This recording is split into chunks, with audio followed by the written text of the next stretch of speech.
ce qui est bien maintenant, c'est que j'ai une machine Contin qui fait fonctionner NGINX. J'aimerais bien conserver cette image pour créer une machine qui va me faire fonctionner NGINX. Donc je vais convertir Contin en image. Donc je vais faire le cœur, it, compte 1, et je vais appeler ça Ubuntu ping ping et NGINX.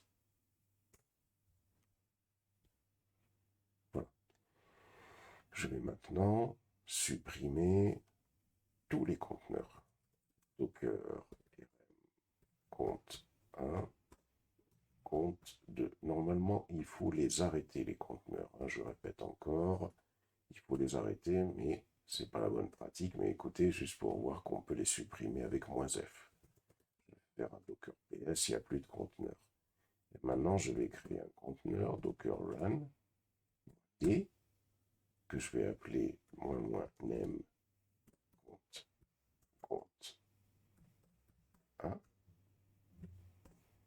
qui fera fonctionner. Alors on valide pas en écrit parce qu'on doit faire des modifs. Ubuntu ping, je l'ai appelé comment? Ping NGINX.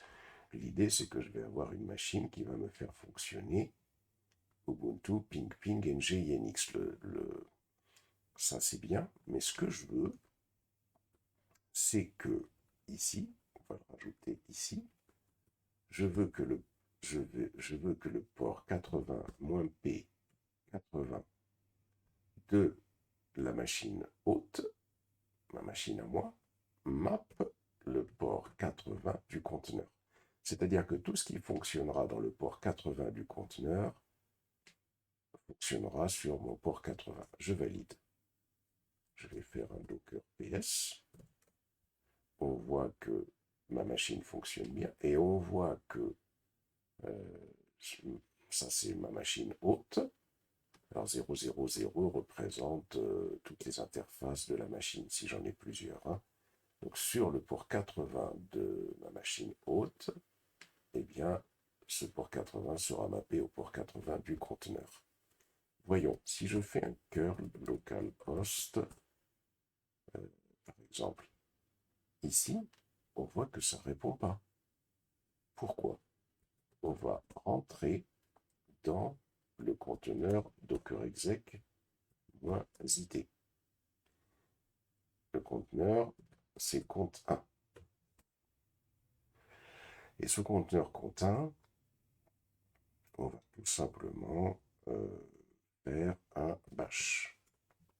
Si je fais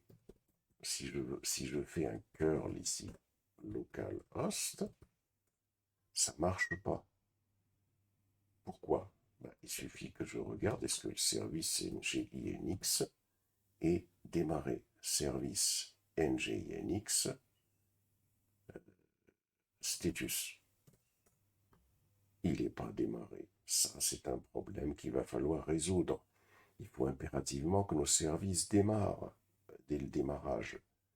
Donc ça veut dire que dans un conteneur, il faut aussi lancer le service. Allez, on va se le démarrer déjà pour essayer de régler notre premier problème. Voilà. Si je fais un curl ici, ça fonctionne.